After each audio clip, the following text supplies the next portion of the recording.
12시에 많은 참여 바랍니다.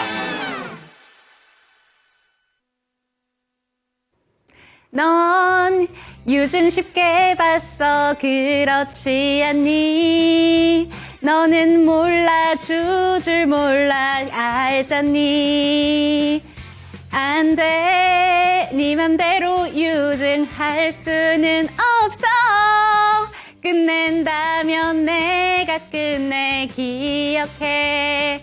네, 제가 이렇게 웃으면서 또 노래를 부르고 있지만 사실 이 유증이 저희 투자자분들의 가슴에는 멍을 안겨다 줬습니다. 그런 의미로 이 노래를 불러봤는데요. 오늘장 윤재 초이스 바로 예측하시죠? 한화 에어로스페이스의 유상증자 결정에 대해서 이야기를 챙겨보도록 하겠습니다. 어제 장마감 이후에 유증 결정이 좀 나왔습니다. 국내 최대 규모의 유증이었다라는 내용이 나오고 있는데 3조 6천억 원 규모의 국내 최대 유증이 결정이 됐습니다. 이 소식으로 인해서 어제 기준으로 시가총액이 32조 원, 거의 33조 원 가까이 됐는데 오늘 기준으로 종가 기준으로 28조 원까지 하루 만에 4조 원이 날아갔다라고 보시면 되겠습니다. 어제 이 소식으로 인해서 시간의 거래에서는 바로 9.97% 하한가를 기록했고요. 오늘 같은 경우에도 장중 저점보다는 좀 올려갔지만 그럼에도 불구하고 12% 넘는 낙폭을 보여줬습니다. 오늘장 윤재 초이스 제목부터 만나보시죠.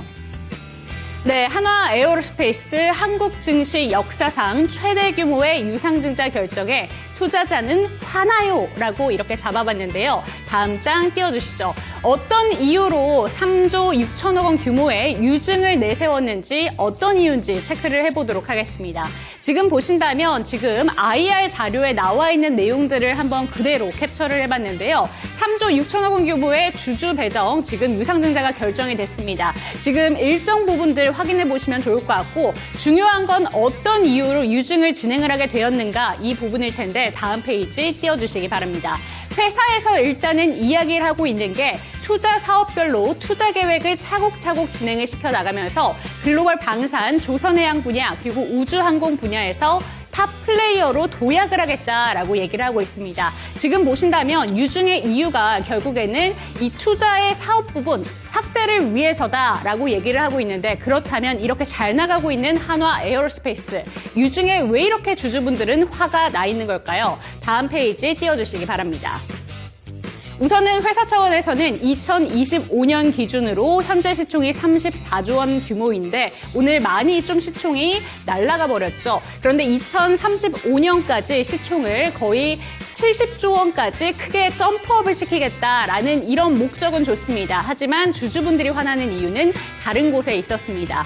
다음 페이지 띄워주시기 바랍니다. 우리는 한화의 뒤통수를 맞은 기억이 있습니다. 그렇기 때문에 주주분들이 뿔이 났다라고 볼 수 있을 것 같은데요. 2023년에 한화오션의 유상증자 계획이 진행된 바 있습니다. 당시에도 2조 원 규모의 유상증자가 진행이 됐었는데 지금 이 부분을 살펴보신다면 한화그룹이 당시에도 조 단위의 유증에 대해서 경영 정상화의 목적으로 좀 사용을 했다라고 보고 있습니다. 당시에는 2040년까지 매출 30조 원에 달리겠다라는 부분으로 유증을 확정을 시켰는데 결국에는 경영권 정상화에 이 부분을 사용했다라고 보고 있고요. 한화그룹이 한화오션의 주식 거의 50% 가까이를 확보해서 최대 주주 지위에 오르는데 이 부분을 사용했기 때문에 우리는 그에 대한 경험을 바탕으로 이렇게 화가 났다라고 보면 되겠습니다.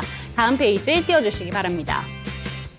그리고 시총이 2배에서 크게 4배까지 늘어난 한화그룹주입니다. 시총이 이렇게 잘 가는 이유에는 결국에 실적이 참 잘 나왔다라는 부분이 있기 때문에 왜 이렇게 실적이 잘 나오는 회사가 굳이 유상증자를 했는가 이런 부분에 물음표가 남을 수밖에 없는데요. 한화 에어로스페이스 작년 최대 실적에도 불구하고 유증을 한 이유에는 결국에 오션의 지분을 확대하는 데 사용할 것이다 라고 보고 있는 이유가 있습니다. 그렇기 때문에 주주분들은 화를 내면서 이렇게 주가가 아래로 내려갈 수밖에 없었다라는 점을 체크해 보시면 되겠습니다. 다음 페이지에 띄워주시기 바랍니다. 오늘 나온 기사들의 내용에서 핵심적인 부분을 살펴보자면 우선은 글로벌 방산 기업으로 성장하기 위해서 투자 재원이 앞으로도 절실하다는 점에 대해서는 인정한다라고 보고 있습니다. 하지만 바로 며칠 전에 지분 거래가 지배구조 개편 작업에 사용이 됐기 때문에 이런 부분에서 의문점이 남는다라는 점에 대해서 나와 있고요. 증권가에서도 대부분 비판적인 시각을 냈다라는 점이 투자 심리에 악영향을 끼쳤습니다. 다음 페이지 띄워주시기 바랍니다. 결국에는 우리가 화나는 건 상법 개정 전에 유증을 계속해서 진행하고 있는 대기업 집단에 더더욱 화를 낼 수밖에 없습니다. 삼성 SDI 같은 경우에도 지금 주주 배정 유상증자를 결정을 했는데 뒤이어서 이렇게 한화 에어로스페이스까지 유증을 하고 가다 보니까 결국에는 상법 개정 전에 유증을 해야지 그 다음 있을 그런 부분에서 뭔가 긍정적인 효과를 받아갈 수 있을 것이다 라는 의문이 남게 되는 것입니다. 그렇기 때문에 주주분들은 뿔이 날 수밖에 없었다라는 부분으로 해석을 해볼 수 있겠고요.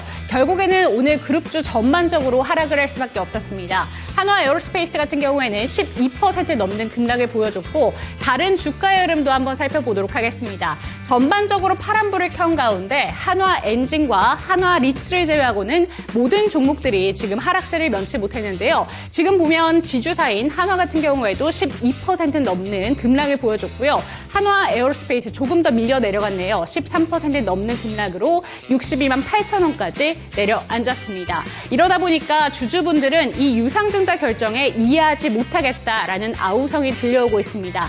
주주분들에게 발작 버튼이라고 불리고 있는 유상증자 정말 필요했는가? 이 시간에 한번 이야기 챙겨보도록 하겠습니다. 한화 에어로스페이스 이 내용들을 오늘 체크해보도록 하겠고요. 추가적인 이슈들까지 한번 살펴보도록 하겠습니다. 당신의 초이스 채널 고정!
투자의 정답이 없다.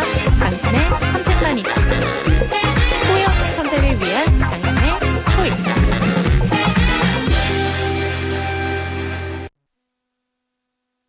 네, 후회 없는 선택을 위한 당신의 현명한 초이스를 도와드릴 저는 이윤지고요. 이 시간 함께 하실 전문가부터 소개해드리도록 하겠습니다. 장인투자클럽의 이창대 대표와 이 시간 함께합니다. 대표님 안녕하세요. 네, 반갑습니다. 네, 이번 주에는 코스피와 코스닥이 완전히 엇갈린 시세를 보여줬다라는 생각이 듭니다. 코스피는 그래도 반도체 종목들이 선방해줬고요. 반면에 코스닥 같은 경우에는 제약바이오 종목들의 투심이 악화가 되면서 오늘도 좀 파란불을 켜긴 했는데 오늘 시장은 어떻게 보셨을까요? 아무래도 이제 당분간 이런 흐름이 지속되지 않을까 예상이 됩니다. 일단 SK하이닉스나 이제 삼성전자 같은 경우에는 3월 들어서면서 주가가 나름 선방을 보여주고 있고요. 그 외에 이제 이번에 연준이 기준금리를 동결하게 되면서 기준금리 인하에 대한 수혜를 받을 수 있을 만한 혁신 업종들이 좀 투심을 잃고 있는 상황입니다. 그러다 보니까 이제 뭐 2차 전지는 조금 선방을 했다라고는 할 수 있겠지만 제약바이오라든지 로봇 같은 경우에는 쉽지 않은 모습을 보여줬어요. 아무래도 이제 5월 달까지는 기준금리가 계속 이 상태가 유지될 거기 때문에 그 과정 안에서 추가적으로 좀 어려움을 겪을 수는 있겠다 우리가 생각을 해봐야 됩니다.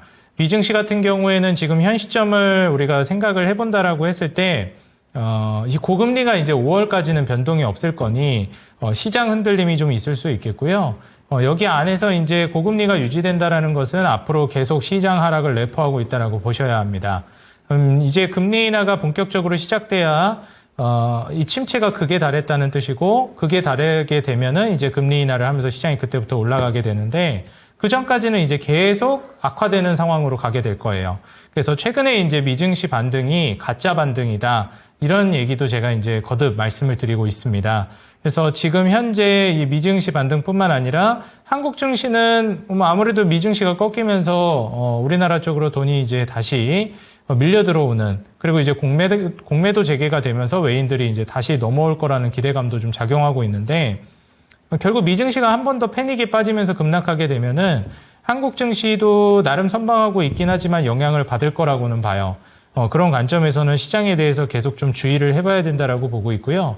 당분간 이제 뭐 SK하이닉스나 삼성전자 같은 반도체를 필두로 해서 증시가 좀 선방을 해준다 하더라도 전체적인 시장이 어려울 거라는 걸 우리가 이제 감안해 보면 좀 힘들 수는 있겠다 정도 생각을 하시고요. 잠시 이제 그 상품을 보시게 되면, 자, 일단 금 가격 같은 경우에 이제 연일 신고가 랠리를 써주고 있습니다. 일단 금 가격이 이렇게 신고가를 써주고 있다라는 것은 기본적으로 우리가 이제 생각을 해봤을 때 화폐 가치 하락에 대해서 우리가 좀 주의를 해봐야 된다라고 생각해 볼 수 있겠고요. 두 번째로는 시장에 대한 불안감이 내포되어 있다라고 보여집니다. 우리가 금에 투자하는 이유는 크게 한 두 가지 정도로 축약해 볼 수 있겠는데, 일단 첫 번째는 화폐 가치 하락이 나올 것으로 예상되니 나의 이제 현재의 돈을 지키기 위해서, 가치를 지키기 위해서 금을 사는 경우가 있고요. 그 다음에는 이제 아무래도 시장이 불안할 것 같으니까 금을 사둬서 안전성을 확보하기 위한 수단이 있습니다. 근데 최근에 이제 추가적인 금 가격 상승, 뭐 이전부터 이미 2023년, 24년부터 많이 올랐지만 25년 들어서면서도 지속적으로 신고가를 쓰면서 이렇게 올라가고 있는 흐름 자체는 일단 연준의 금리 인하가 3월 달에는 안 될 거라고 우리가 예상을 해봤지만 지금 불경기가 심해지고 있다 보니 금리 인하가 좀 빨라질 수는 있겠다라는 시장 심리가 나오고 있고요. 그럼 금리 인하가 진행될 거를 우리가 미리 예상을 해본다라고 하면은 화폐 가치가 떨어지겠구나 생각을 해볼 수 있습니다. 그러다 보니까 화폐 가치가 떨어지느니 금을 사둬야 되겠다라고 생각을 해볼 수가 있어요. 근데 화폐 가치가 떨어진다라고 해서 금 가격만 오르는 게 아니죠. 우리가 이제 코로나 팬데믹 때 화폐 가치가 떨어지면서 어떤 일이 있었냐면 화폐를 빼고는 모두 다 올라갔습니다. 근데 지금 미증시 같은 경우는 조정이 나오고 있는데 왜 유독 금 가격만 올라가느냐? 맞아요. 지금은 사실상 화폐 가치 하락도 물론 중요하지만 시장의 불안감을 훨씬 더 많이 내포한 금의 수요라고 보는 게 저는 맞다라고 봅니다. 그렇기 때문에 지금 금 가격이 올라가고 있다라는 점을 좀 우리가 해석을 해봤을 때, 시장은, 글로벌 시장은 지금 침체를 내다보고 있고 점점 악화될 거를 준비하고 있구나 생각을 하면 좋을 것 같습니다. 자, 그렇게 된다라고 하면은 지금 최근에 이 미증시의 어느 정도 기술적 반등이라고 해야 될까요? 이러한 반등을 과연 우리가 이제 진짜 반등으로 봐야 될 것인가에 대한 의문은 있습니다. 경제 성장률보다는 물가 상승률과 기준금리가 좀 낮은, 금리가 낮은 상태를 유지해줘야 건전하게 이제 건강하게 우상향하고 있다라고 볼 수 있거든요. 근데 이제 미국의 경제 성장률은 점점 꺾이고 있고 더 꺾일 거예요. 왜냐면은 지금 소매 판매 지표, 소비 지표가 꺾이고 있죠. 소비 지표가 꺾이고 있다라는 것은 소비 심리마저도 꺾였습니다. 이 GDP의 3분의 2, 70%가량을 차지하고 있는 소비가 꺾였을 때 미국 경제는 성장하기가 매우 어렵습니다. 자, 그렇게 되면 앞으로도 계속해서 이제 성장률은 저해될 텐데, 이런 과정 안에서 지금 현재 지수가 과연 끝까지 반등할 수 있을 것이냐, 이건 좀 의문이 있습니다. 물가도 지금 올라가는 거 아니냐, 실제로는 이제 떨어지고 있지만 올라가는 거 아니냐는 불안감이 있고, 경기는 점점 안 좋아지고 있어요. 근데 금리는 안 낮췄죠. 그럼 금리를 낮추기 전까지는 계속 불경기 모멘텀이 시장을 장악할 겁니다. 그러니까 네거티브 분위기가 그냥 완전 착 가라앉는 장으로 가게 될 거예요. 그럼 지금의 이제 상승은 그렇기 때문에 저는 데드캣 바운스라고 봅니다. 연준이 지금 불경기가 심해지고 있는데 금리 인하를 안 하네? 고금리가 유지되고 있는데 경기는 계속 안 좋아지고 있네? 그럼 시장에 대한 심리가 어떨까요? 계속 안 좋아집니다. 그러다가 이게 시장 심리가 너무 안 좋아지다 못해 패닉으로 빠져서 증시가 더 급락하면 어떻게 될까요? 연준이 그때부터는 금리 인하를 시작할 겁니다. 그러니까 언급을 하는 게 아니라 실제로 시작할 겁니다. 금리 인하를. 그때부터 증시는 바닥을 치고 올라갈 가능성이 매우 높아요. 물론 그 시점부터 바로 바닥치고 올라간다라고 볼 수는 없겠지만 대략 그 부근부터 이제 바닥권을 형성하면서 서서히 이제 말아올리기 시작할 겁니다. 그렇기 때문에 그 전까지는 연준이 실제로 금리를 인하하기 전까지는 시장 하락을 우리는 계속 염두에 두어야 한다 말씀드리고 오히려 시장이 들떨어졌기 때문에 연준에서도 아직은 괜찮다라고 해석하고 있는 게 아닌가. 저는 이렇게까지도 해석하고 있습니다. 심지어 이제 트럼프나 베센트 재무장관 같은 경우에도 아니다. 지금 그 정도 하락은 충분히 있을 수 있는 거다라고 얘기하잖아요. 그래서 이런 점을 좀 고려해 보면 앞으로 이제 시장 하락은 더 나올 가능성이 있으니 현금을 어느 정도는 구비해 두면서 투자를 진행하는 게 좋겠다 말씀드리고요. 제가 오늘 초이스 종목으로도 가져온 종목들이 있는데 최근에 이제 그 한국 시장을 장악하고 있었던 대장 섹터 종목들이 있죠. 대표적으로 방산주 혹은 뭐 조선주 정도가 될 수 있을 것 같습니다. 근데 이제 3월 말에 공매도 재개되면 그간 이렇게 많이 올랐던 종목들은 조금 이제 공매도 타겟팅이 될 수 있고 매도세가 좀 나와줄 수 있습니다. 반면에 그동안 많이 안 가고 있던 종목들 쪽으로 롱숏 펀드 자금이 유입되면서 매수세가 몰릴 수 있어요. 자, 그렇게 된다라고 했을 때 우리가 방산이나 조선 다음으로 어디를 눈여겨봐야 될까? 그 다음으로 눈여겨봐야 될 만한 초이스 종목들도 오늘 준비했으니까 끝까지 주목해 보시면 좋을 것 같습니다. 네, 좋습니다. 시장 상황에 대한 이야기를 챙겨보는 김에 방산 종목에 대한 언급도 나왔는데요. 제대로 한번 들어가 보도록 하겠습니다. 윤재 초이스 오늘 한화 에어로스페이스의 유증에 대해서 좀 정리를 해봤습니다. 사실 많은 분들이 화가 나셨을 것 같은데 일단 두 가지로 보는 갈래는 나뉘는 것 같습니다. 이게 정말 사업 목적 자체가 괜찮으니까 이 유증도 괜찮다라고 보는 분들이 있고 하지만 우리가 갖고 있는 총알이 이미 많은데 너네 실적도 잘 나오는데 왜 유증을 굳이 했어야 됐냐라는 불만 섞인 내용들도 많이 나오고 있는 것 같습니다. 대표님의 의견은 어떤 쪽이실까요? 글쎄요, 뭐 배당 성향 한 50%로 늘려주면은 불만 잠재워질 것 같긴 한데 그렇게 할 생각은 없지 않을까요? 그래서 제가 봤을 때는 뭐 제가 주주였으면 좀 화났을 것 같습니다. 네. 그렇기 때문에 제가 예전에도 이건 좀 음모론적인 얘기이기도 한데 이제 서서히 우리나라가 상법 개정이 되려고 하기도 하고 제도적으로 점점 이제 바뀌어 나가려고 하잖아요. 그러다 보니까 아무래도 요즘 유증 관련된 이슈가 너무 많이 터져 나오고 있어요. 제가 이제 무슨 생각까지 드냐면 이제 앞으로 못할 것 같으니까 마지막에 그냥 빨리빨리 못하기 전에 얼른 해놔야 되겠다 생각을 하는 거 아닌지 이런 생각까지도 뭐 하게 됩니다. 물론 그런 생각으로 하진 않았겠지만. 그래서 요즘 들어서 이제 유증 이슈들이 너무 많이 나오고 있고 실제로 하려다가 여론이 너무 안 좋으니까 철회한 기업들도 덜어있죠. 여기서도 몇 번 언급을 해주셨습니다. 그래서 지금 이 유증 관련된 이슈 같은 경우에는 결국에는 우리가 좋게 보기는 어렵다라고 생각이 들어요. 그래서 결국 이제 방산 관련된 종목들 조정이 좀 나올 것 같다라고도 제가 말씀을 드렸는데 이게 하나의 좀 트리거가 될 수 있다라고 생각이 듭니다. 이 이후에 이제 다시 또 반등을 할 것이냐는 뭐 지켜봐야 되겠지만 이제 공매도도 재개되기 시작하면서 방산주들 아직까지는 수급이 뭐 나쁘진 않았었지만 앞으로는 좀 달라질 수 있겠다. 제가 오늘도 오기 전에 좀 보고 온 게 있는데 보통 이제 지금 한국 증시를 기준으로 말씀을 드릴게요. 증시가 이제 돈이 이동할 때 어떤 한 섹터에서 주도 섹터 다음으로 이제 이동하기 전에 외국인들이 어떻게 움직이는지를 저는 보통 봅니다. 한국 시장은 결국 외국인들이 거의 대부분 주도해 나가고 큰 흐름을 만들어 가거든요. 이게 미국이랑은 좀 다른데 저는 미국 같은 경우에는 이런 흐름을 기관 수급을 통해서 더 중요하게 봅니다. 네, 한국은 외국인 수급이 정말 중요하기 때문에 개별 주식의 이제 수급이나 상승을 노려볼 때는 기관 수급을 물론 중요하게 보기도 하지만 결국 이제 큰 흐름을 볼 때는 외국인 수급을 봐요. 근데 최근에 새롭게 떠오르고 있는 업종이 있습니다.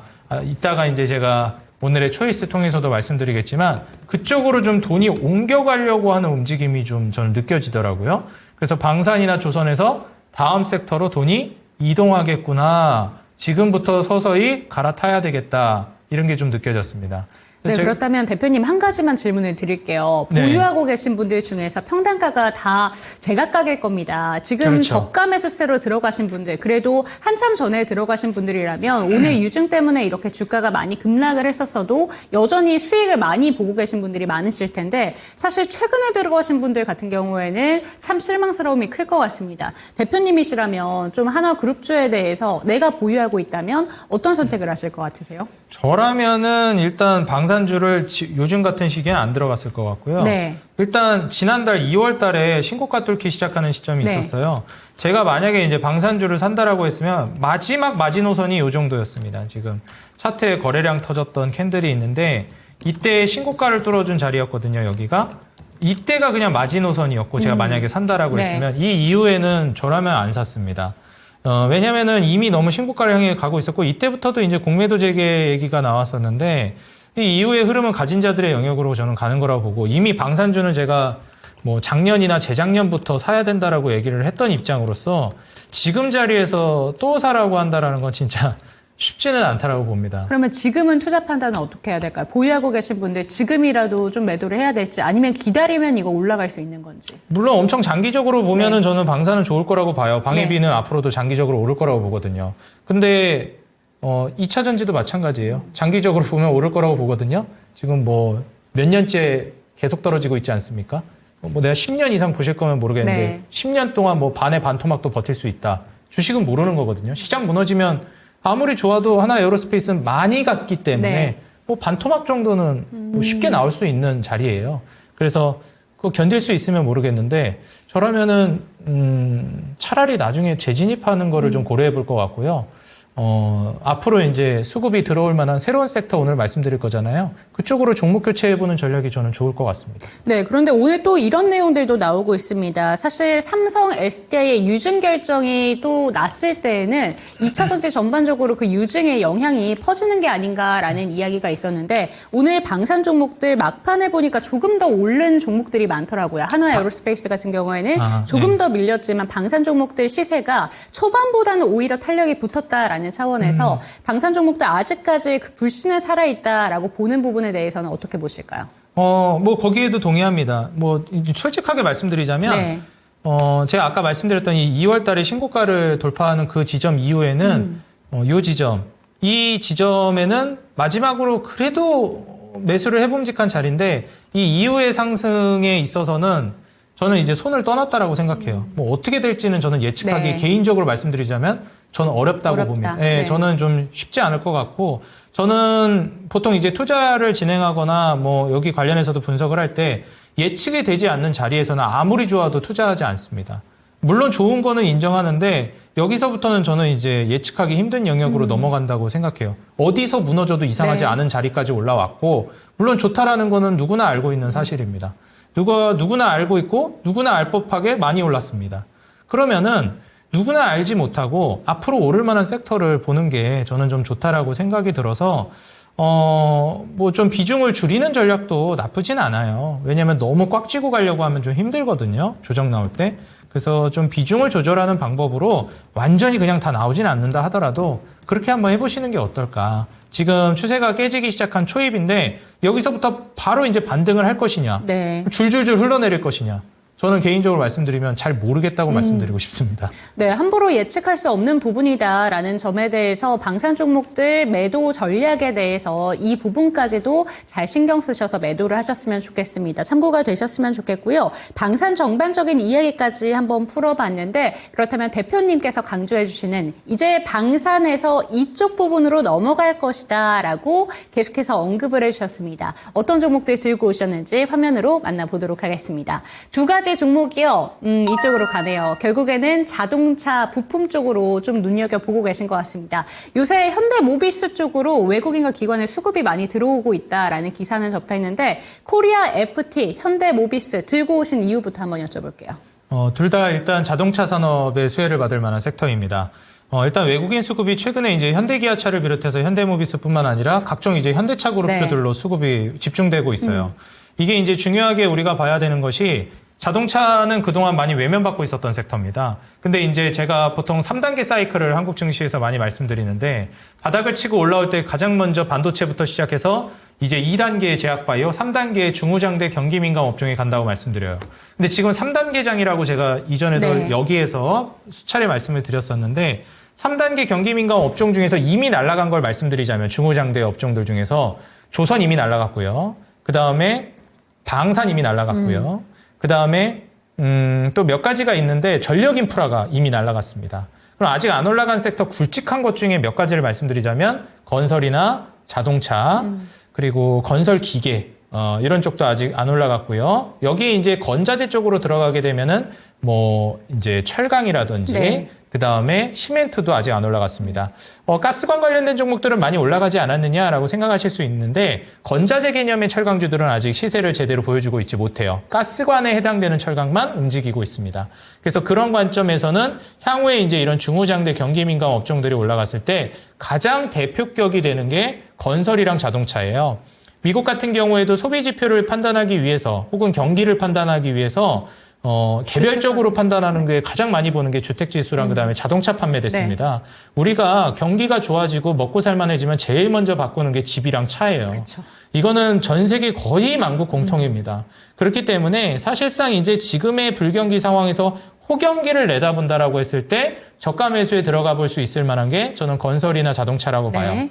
그렇지만 건설 같은 경우에는 아무래도 좀 불안한 것들이 있죠. 경기가 점점 더 안 좋아질 거로 우려가 되고 있는 시점에서 사실상 좀 건설은 투자하기가 부담되는 것도 있고 종목 선정을 정말 잘해야 돼요. 근데 이제 자동차 같은 경우에는 딱 하나로 귀결됩니다. 현대차 그룹. 이거 하나로 그냥 딱 귀결돼요. 그럼 현대차 그룹이 잘하고 있느냐를 보면 되거든요. 근데 현대차 그룹이 잘하고 있느냐를 생각해 보면 잘하고 있습니다. 네. 지금 GM이랑 같이 미국에 진출해가지고 사실 멕시코 공장에서 넘기다 보니까 멕시코 관세 부과하면 자동차 업황 안 좋아질 거다 해서 그쵸. 최근에도 어려웠는데 실상 그게 현대차 그룹만 그런 게 아니라 미국 국내 기업들도 멕시코에서 조달해 오기 때문에 그럼 미국 기업들도 피해 보거든요. 그래서 저는 이게 우리나라 기업이 경쟁력을 잃을 일이 없다고 봤어요. 왜냐면 동일한 조건이잖아요. 네. 그동안 이득 보고 있던 걸 뺏기는 게 아니라 피해를 봐도 같이 보니까. 그러니까 트럼프가 어떻게 얘기했죠? 일단 자동차는 면제해줬죠. 유예해줬죠. 그러니까 사실상 피해보는 것도 없고요. 심지어 피해본다 하더라도 GM이랑 같이 미국 공장 지어서 일자리도 적극적으로 창출해냅니다. 이전에 한 1, 2년 됐나요? 그때 미국 가가지고 윤석열 대통령이 그 연설할 때도 우리나라가 이제 미국에 적극적으로 현대차가 공장을 지어서 일자리 창출해내고 있다 하면서 좀 어필을 했잖아요. 네. 그 대표적으로 얘기한 게 현대차 그룹이었습니다. 그만큼이나 지금 미국 일자리랑 그 다음에 거기서 수익 이익을 창출해내고 있는 대표 기업. 그러니까 미국의 리쇼어링 정책에 아주 부합하게 해주고 네. 있는 게 현대차 그룹이에요. 근데 동맹국의 이런 아주 우호적인 그룹을 이 관세를 통해서 때려가지고 막 배척시킨다? 그거는 어렵다. 이제 완전히 잘못 역행하는 거죠. 지금 네. 트럼프가 말과 행동이 달라지는 거예요. 그러면 벌써 이제 어떤 기업이 미국에 진출해가지고 일자리 창출하고 하겠습니까? 이득도 안 주는데. 그러면 현대차 그룹은 그런 관점에서는 아주 이제 좋게 나가고 있고 그걸 단적으로 보여주고 있는 게 최근에 점유율이 늘어나고 있어요. 미국 내 자동차 점유율이 현대차 그룹이 늘어나고 있습니다. 제가 항상 말씀드리지만 경기 민감 업종은 불경기가 심해질 때 오히려 점유율을 늘리고 주변 경쟁 기업들의 점유율을 뺏어오는 기업들이 다시 호경기가 됐을 때 대박 터지는 거예요. 그러면 이제 여기서 생각해 볼 수 있는 게 타점을 잡는 게 중요하다고 우리가 생각을 해볼 수 있거든요. 그럼 불경기에 사서 호경기에 파는 건 오케이인데 불경기일 때 어디까지 빠질지 모르니까 어디서 사야 될지 모르겠다. 외국인들 들어오기 시작할 때가 중요합니다. 네. 요즘이 이제 그때라고 보고 있고요. 그 다음에 연준이 이제 기준금리 인하를 시작하게 되면 만연하게 이제 호경기로 나아가게 될 거예요. 그래서 지금부터 한 차분하게 매집을 해나간다라고 하면 조만간 이제 저는 자동차 기업들의 어찌 보면 전성기가 올 거라고 봅니다. 지금 3단계 피날레를 보여줄 수 있을 만하니까 요런 이제 현대차 그룹을 보시는 게 좋겠고 오늘은 그래서 이제 두 종목을 모두 준비해왔다 말씀드려요. 네, 좋습니다. 그렇다면 이 두 가지 종목 중에서 어떤 종목이 초이스고 어떤 종목이 초이스는 아니지만 관심은 여전히 가져보자라는 비초이스를 들고 오셨는지 초이스 종목 한번 여쭤보도록 하겠습니다. 어떤 종목일까요? 오늘 초이스는 조금 더 이제 우량주 성격이 강한 현대모비스를 준비해왔습니다. 네, 그럼 비초이스 종목부터 한번 살펴보도록 하겠습니다. 코리아 FT 한번 살펴볼 텐데 부품 종목이죠. 현대차에 납품하는. 이 종목은 지금 현재 구간에 주가의 흐름이 어떻게 나오고 있는지 그리고 수급적인 부분도 한번 어떤지 보여주시면 좋을 것 같습니다. 코리아 FT 어떤 포인트들을 집중해 보는 게 좋을까요? 일단 이제 코리아 FT 같은 경우에도 이제 수급적인 부분을 먼저 보여드리자면 네. 보시면 이제 외인들의 수급이 막 공격적으로 들어오고 있다 이런 흐름은 아니에요. 기관들의 수급이 좀 꾸준하게 들어오고 있는 기업 중에 하나고 기관들 수급도 막 엄청 적극적으로 네. 들어오고 있다 이런 식으로 평가할 만한 부분은 아닙니다. 애초에 지금 코리아 FT가 시가총액이 1,500억이 안 돼요. 1,380억 정도 대략 요 정도 되거든요. 그래서 수급을 보시게 되면은 지금 외인들도 뭐 뜨문뜨문 뭐 들어왔다 나갔다 기관도 꾸준히 들어오긴 하는데 막 엄청 많이 들어온다 이런 정도 개념은 아닙니다. 그래서 지금 시총도 한 1,380억 정도 되기 때문에 지금 현 시점에서 코리아 FT는 먼저 현대차 그룹의 우량한 기업들, 외인 매수세가 적극적으로 들어오는 종목들 위주로 먼저 수급이 움직이고 우량주부터 움직이고 그 다음에 낙수 효과를 볼 만한 종목으로서 보는 게 좋을 것 같아요. 자동차 업황이 개선되고 그 다음에 수혜를 볼 기업으로 보시면 네. 됩니다.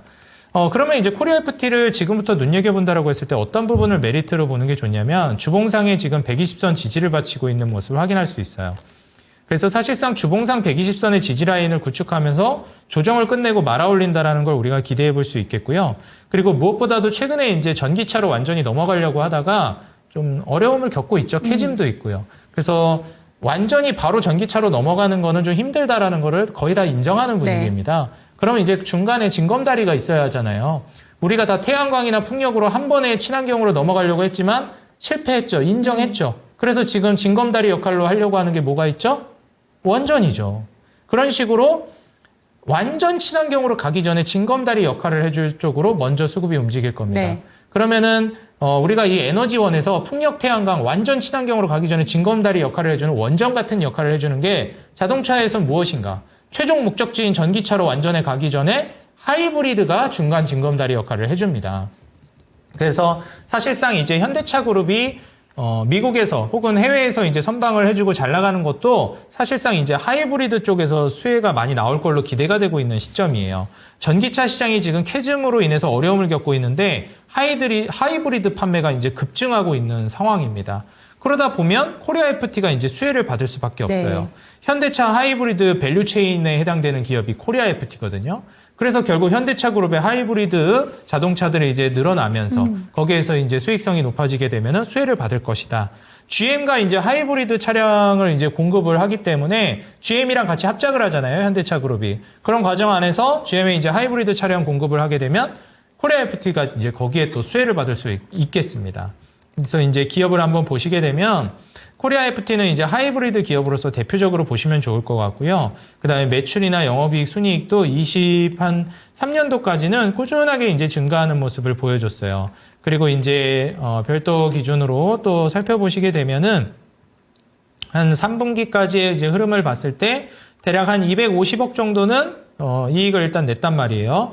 4분기 이제 또 나오게 되면은 추가적으로 결론이 나오겠지만 300억을 좀 넘어설 가능성도 꽤 있다고 봅니다. 어찌됐건 그 근사치는 나와줄 걸로 예상이 되고 23년도까지 이제 기준을 보게 되면 5% 정도 영업이익률 그리고 4% 중반의 순이익률까지 올라가줘요. 무엇보다도 이제 PER이 3배 정도 수준, PBR은 0.59배까지 떨어져 있기 때문에 저는 향후 이제 성장성을 내다보면 코리아 FT를 좀 보시는 게 좋겠고 지금부터 바로 진입은 아니어도 좀 관심 종목에 넣어놓는 게 좋을 것 같다. 저는 이렇게 좀 말씀드립니다. 네, 비초이스 종목으로 코리아 FT 먼저 살펴봤습니다. 그럼 초이스 종목 조금 더 눈길이 가는 현대모비스 한번 살펴보도록 하겠습니다. 현대차 기아가 아니라 그런데 또 현대모비스를 보시는 이유는 어떤 걸까요? 일단 현대차 기아보다 현대모비스를 먼저 보는 이유는 순환 출자 구조 안에서 이제 현대모비스랑 현대글로비스가 굉장히 중요한 역할을 해주고 있습니다.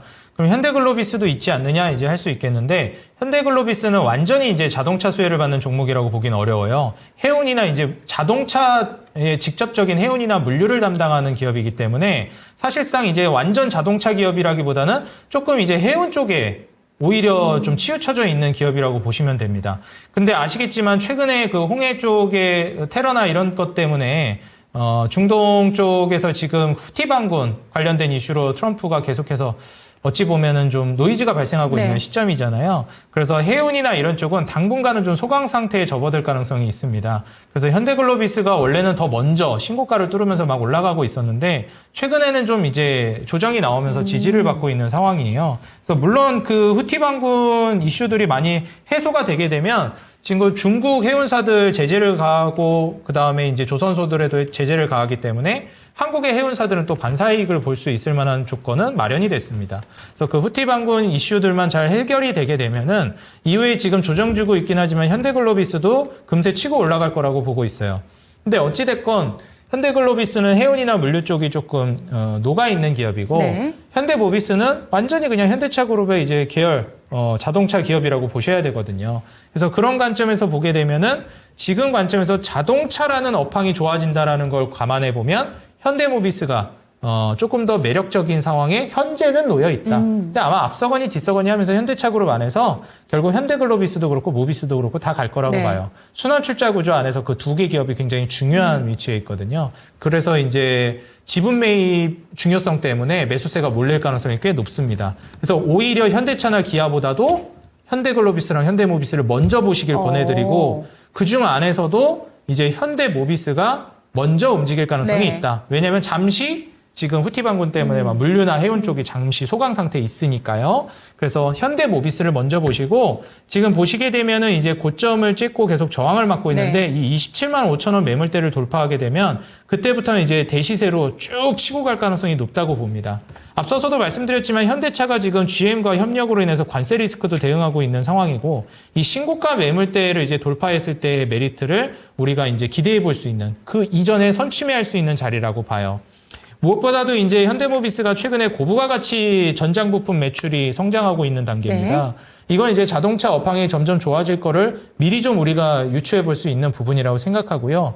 항상 동특이 전 새벽이 가장 어둡다고 하잖아요. 지금 불경기가 점점 심화되고 있고 오히려 이렇게 더 극단으로 치달아가는 불경기가 악화되는 시점에서 오히려 그 끝단을 향해 달려가고 있다고 봅니다. 시기상으로 봤을 때. 그렇기 때문에 똑똑한 사람들, 큰 돈을 움직이는 스마트머니들은 먼저 이미 온다. 먼저 자동차 종목들을 선취매해서 바닥에서 쓸어담고 있는 상황이라고 보고 있습니다.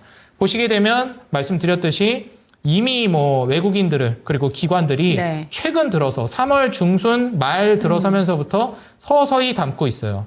그래서 이제 앞으로 한 올해 중순 내지 말로 넘어가게 되면 미국 연준의 기준금리 인하가 불경기를 인정하면서 혹은 패닉을 인정하면서 네. 시작될 거라고 보는데 그 지점부터 이제 자동차 기업들이나 중소장대 경기민감주들이 탄력적으로 올라갈 거라고 보고 있어요. 그런 점을 고려해 봤을 때 지금 고점 대비해서 상당히 낮아져 있는 바닥권에서 아직 돌파를 하지 못하고 있는 이런 자리에서 선취매할 수 있는 좋은 자리라고 생각이 드니 우리 시청자 여러분들도 이런 자리 한번 신경 써보시면 좋을 것 같습니다. 네, 오늘장 초이스 종목 현대모비스 살펴봤습니다. 이 쌓여있는 매물대 구간을 돌파하게 된다면 앞으로의 슈팅이 조금 더 있을 종목이다라는 점 참고가 되셨으면 좋겠고 현대차, 기아그룹보다 먼저 살펴볼 종목으로 오늘장 초이스 종목 현대모비스 체크해봤습니다.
네, 실시간 종목 진단으로 넘어왔습니다. 참여하시는 방법부터 안내 도와드리겠습니다. 하단에 보이는 전화번호 02-325-8200번으로 종목명, 매수가, 보유 비중 알려주시기 바랍니다.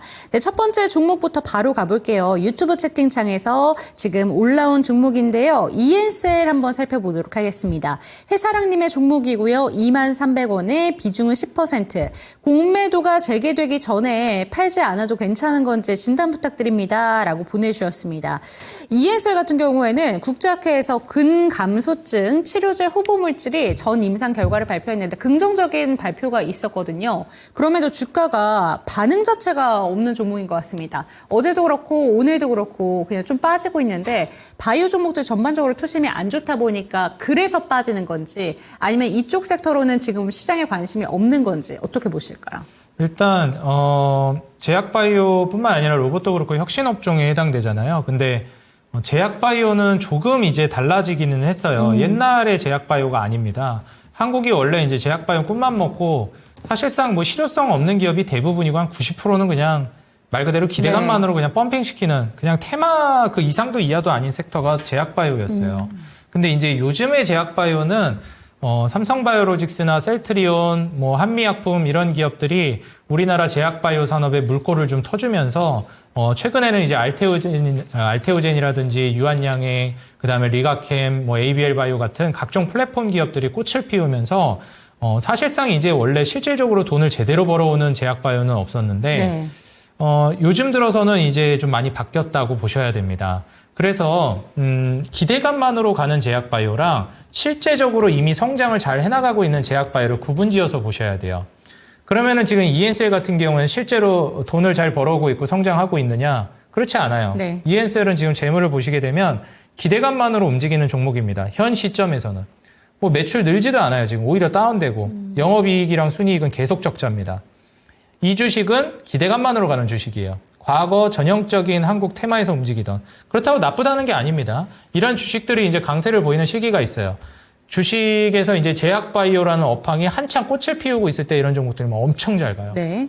근데 지금은 그런 상황인가요? 아니죠. 전체적으로 지금 착 가라앉는 상황이죠. 왜 그런가요? 미국이 기준금리 동결을 했죠.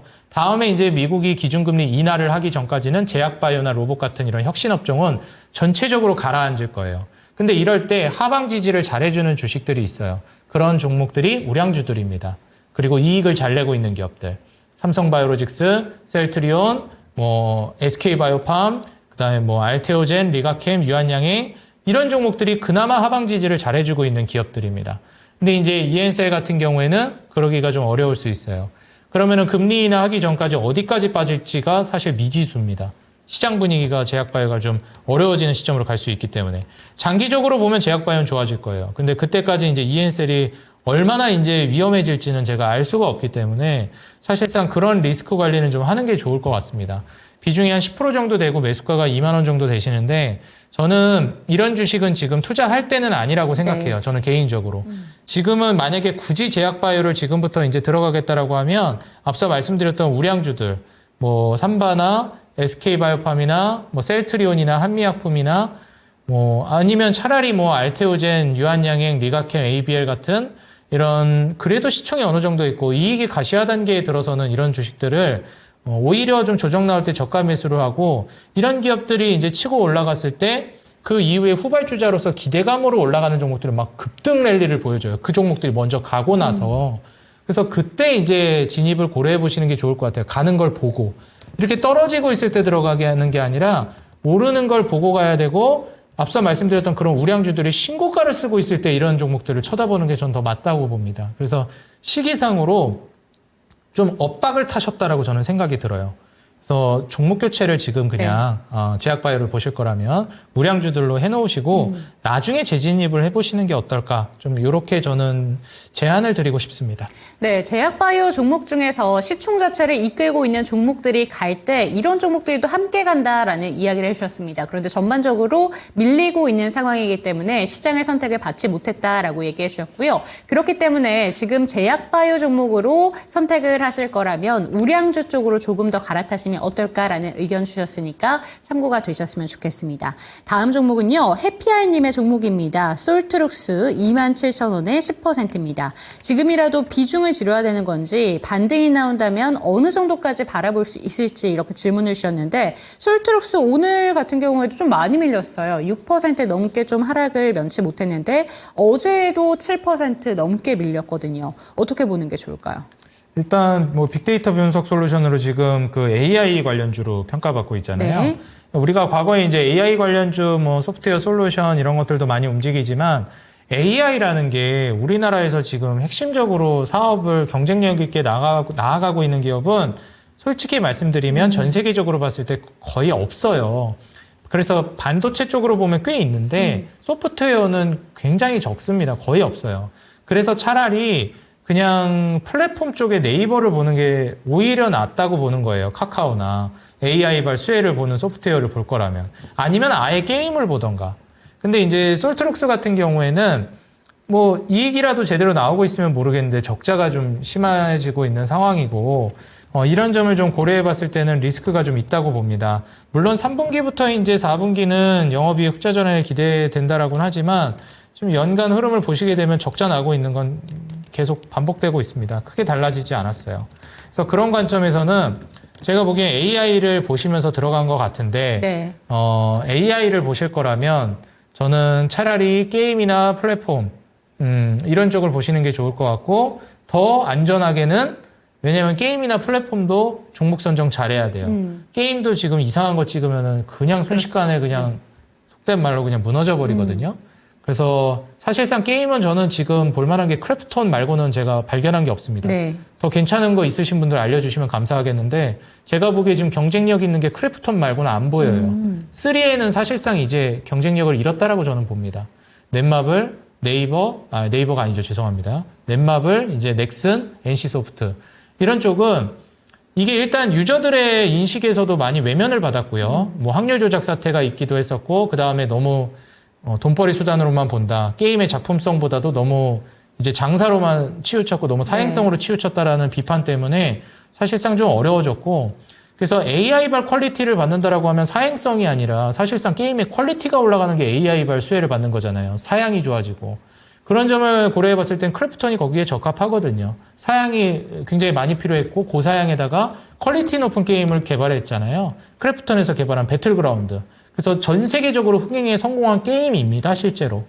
그렇기 때문에 이제 우리나라 게임 업종들, 기업들을 보게 되면 우리나라 내수에서만 성공했거나 아니면 끼케야 중국 정도에서만 성공을 해요.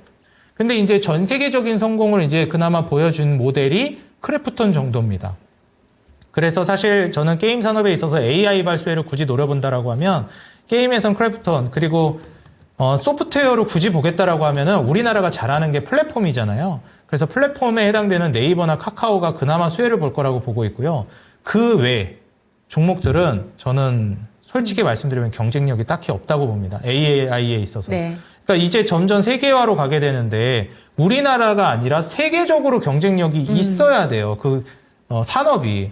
그래서 제가 비만 치료제를 말씀드릴 때도 우리나라 비만 치료제 지금 경쟁력 그다지 없다. 비만 치료제 핫한 건 알겠는데 차라리 비만 치료제가 오면 따라붙어서 수혜볼 만한 업종인 의료 뷰티에 해당되는 휴젤이나 파마리서치 같은 기업들이 훨씬 좋다 말씀드렸잖아요. 그러니까 우리나라가 잘하는 걸 투자하니까 어떻게 돼요? 잘 가죠. 근데 우리나라가 잘하는 건 AI 소프트웨어가 아니에요. AI 차라리 플랫폼이면 모르겠어요. 네이버 카카오는 잘하거든요. 그리고 HBM에 해당되는 SK하이닉스 네. 이런 쪽은 잘합니다. 그러니까 그런 쪽을 AI를 보실 거라면 포커스를 맞춰보시는 게 좋을 것 같고 솔트룩스는 뭐 우리 시청자님이 초보 투자자라는 게 아니라 그리고 이게 안 좋다라기보다는 난이도가 높아요. 네. 성공을 하기 위한 난이도로 접목해 들어가기가 이런 건 이제 고수들이 건드리거나 네. 테마로서 빠르게 치고 빠지는 쪽으로 가시는 분들이 저는 더 적합하다라고 보여지고 조금 더 무난하게 수익을 노리신다면 앞서 말씀드린 AI 관련된 종목들에서 좀 눈여겨보시는 게 어떨까 이렇게 좀 조언을 드리고 싶습니다. 네, 좋습니다. AI 섹터를 보신다면 대장 종목으로 이쪽도 접근을 해보셔라라는 이야기 해주셨으니까 참고가 되셨으면 좋겠고 사실 종목 진단은 아닌데 알파님께서 질문 주신 게 오늘 시장에도 상당히 미치고 있는 영향이 많아서 한번 체크해 보도록 하겠습니다. 오늘 감사 의견이 제출이 좀 지연된 종목들이 급락 장세를 펼친 경우가 많았거든요. 네. 감사 의견이 지연될 경우 제출은 보통 언제까지 해야 되는 건지 한번 질문을 주셨습니다. 어떻게 보는 게 좋을까요? 그것도 이제 기업마다 좀 다를 것 같은데요. 공시를 좀 살펴보셔야 될 네. 것 같아요. 뭐 어떤 기업인지 제가 이제 같이 이제 공시를 보면 모르겠는데, 지금 현 시점에서 만약에 이제 접근을 해본다라고 하면은 지금 그 지연되는 거 정도로는 크게 휘둘리지 않으셨으면 좋겠습니다. 왜냐하면 뭐 지연 정도는 을에 있는 일이에요. 물론 좋은 이슈는 아니죠. 당연히 안 좋은 이슈인데. 기업이 튼튼하면 그거 낙폭에 의해서 너무 크게 결정하지 말아라라는 거죠. 네, 그래서 사실 이제 뭐 지연되는 정도의 이슈로는 크게 막 이걸 막 지금 손절해야 되나? 기업이 네. 너무 좋고 뭐 성장이 분명히 보이는데 굳이 뭐 그렇게까지 하실 네, 필요는 네. 없을 것 같고요. 근데 지금 이 지연 이슈를 통해서 조정이 나오긴 나오는데 이게 막 거래량이 터지면서 급락을 해버리는 종목들은 좀 다르게 보셔야 네. 됩니다. 그건 사전에 이미 뭔가가 있다라고 우리가 좀 해석을 해봐야 되거든요. 그래서 그런 종목들은 아직 결과가 드러나진 않았지만 어느 정도 물량을 좀 덜어내는 전략이 중요하다고 봐요. 왜냐하면 거래량은 거짓말을 크게 네. 안 합니다. 그래서 그런 정도만 좀 참고하셔서 대응을 하면 좋을 것 같아요. 네, 이제 종목 진단으로 다시 넘어가 보도록 하겠습니다. 필에너지 체크해 보도록 하겠습니다. 최근에 거의 상한가 근처까지 갔던 종목이었는데 다시 좀 주가가 밀리고 있습니다. 18,750원의 비중은 10%, 향후 진단 부탁드립니다. 라고 보내주셨고요. 오늘 종가 기준으로 많이 밀렸는데도 평단가랑 거의 비슷하거든요. 2차 전지 종목들 어제는 대규모 호재를 갖고 오더니 오늘은 좀 전반적으로 밀린 경향이 없잖아 있습니다. 이 종목은 향후 앞으로 어떻게 보이실까요? 네, 뭐 말씀드렸듯이 네. 아직 좀 이르다라고 봐서요. 어제도 네. 이제 어제였나요? 네, 어제 맞네요. 맞죠. 네, 어제도 어제죠. 이제 출연해서 말씀드렸던 네. 것 같은데 2차 전지나 이제 배터리 여기뿐만 아니라 이제 화학주들은 한 중순 내지 연말로 가야 이제 매수 타점을 고려해 볼 만한 시점이 올 것 같아요. 그래서 최근에 이제 좀 꿈틀거리고 있는 단계기는 합니다. 그래서 필에너지뿐만 아니라 에너지를 기반으로 하거나 화학이거나 뭐 배터리거나 이런 업종들은 전반적으로 좀 중순에서 연말을 내다보시는 게 좋을 것 같고요. 그렇지만 지금 현 시점에서 이제 거래량을 터뜨리면서 바닥을 다져주고 있는 구간이 현 구간입니다. 그래서 다시 한번 또 거래량을 터뜨리면서 이 구간까지 또 올라와 줬잖아요. 그러면은 결국 이 기업은 이 정도 수준에서 이제 박스권을 그리겠다라는 게 얼추 이제 저는 보여져요. 기술적으로 봤을 때는. 네. 그래서 많이 빠져야 11,000원이겠다 이런 생각은 좀 드는데 이 구간에서부터 이제 횡보를 해주다가 장기적으로 봤을 때는 21,000원을 뚫고 올라갈 걸로 전망은 됩니다. 그래서 지금 만약에 한 2만 원 좀 안 되는 가격에 보유하고 계시잖아요. 굳이 매도하실 필요는 없을 것 같은데 너무 조급하게 수익을 노리시거나 조급하게 막 추매를 하는 전략은 저는 지금 유효하지 않다고 보니 연말까지는 좀 기다려보시고 추매도 연말까지는 가급적이면 안 하시는 게 좋을 것 같다. 이렇게 좀 조언 드리겠습니다. 네, 다음 종목 진단 넘어가 보도록 하겠습니다. 슈팅스타님의 종목이고요. BHI 18,200원에 10% 중기로 보고 있습니다. 그런데 이 종목의 변동성이 좀 크다 보니까 아무래도 걱정이 되시는 것 같은데 원전 종목들 내에서 오늘 좀 반등이 시원하게 나왔어요. 그리고 지금 현재 수익권이시기도 하고 중장기적으로 보실 때 이 종목은 어떻게 보실까요? 뭐 사실 트럼프 에너지 정책 하에서 그동안 이제 많이 올라갔던 게 뭐 에너지에 이제 원유 공급을 늘리겠다라고 하니까 세아제강 같은 가스관이나 뭐 네스텔, 휴스텔 같은 종목들도 움직였는데 가스관뿐만이 아니라 이제 앞으로 3대 에너지 축으로 불릴 수 있을 만한 게 그 중에 하나가 원전이죠. 그리고 이제 바이든 정부부터 트럼프 정권으로 넘어오면서 AI 산업은 계속 육성을 하고 있고 빅테크 기업들에 대해서도 투자가 진행이 되고 있는데 이걸 이제 돌리기 위해서 AI라는 이 핵심적인 소프트웨어를 돌리기 위해서는 데이터 센터가 갖춰져야 되잖아요. 데이터 센터를 갖추기 위해서는 전력 인프라가 너무 노후화되어 있어서 이걸 갖춰야 되는 거였습니다. 그럼 전력 인프라까지 갖췄어요. 그래서 전력 인프라 관련된 종목들이 엄청 올라갔잖아요. 그러면 이제 그 다음으로 뭐가 필요할까요? 전력을 공급해 줘야 돼요. 에너지원이 필요하단 말이에요. 그게 이제 원전이나 뭐 BHI나 이런 쪽입니다. 뭐 GNC 에너지 같은 경우에도 제가 설명드렸잖아요. 그래서 그런 종목들이 이제 그 다음으로 수혜받을 만한 종목들이에요. 전력 인프라, 뭐 변압기 이런 데 해당됐었던 뭐 현대일렉, 뭐 LS일렉, 효성중공업 여기가 1차적으로 올라갔던 것이고 그 다음으로 가는 것이 이제 뭐 원전이나 BHI나 GNC 에너지 이런 쪽이 이제 그 다음 순서로 올라갈 수 있으니 지금 BHI 같은 경우에는 오히려 잘 갈무리 하셔가지고 좀 장기적으로 보셔도 저는 좋을 것 같다 말씀드립니다.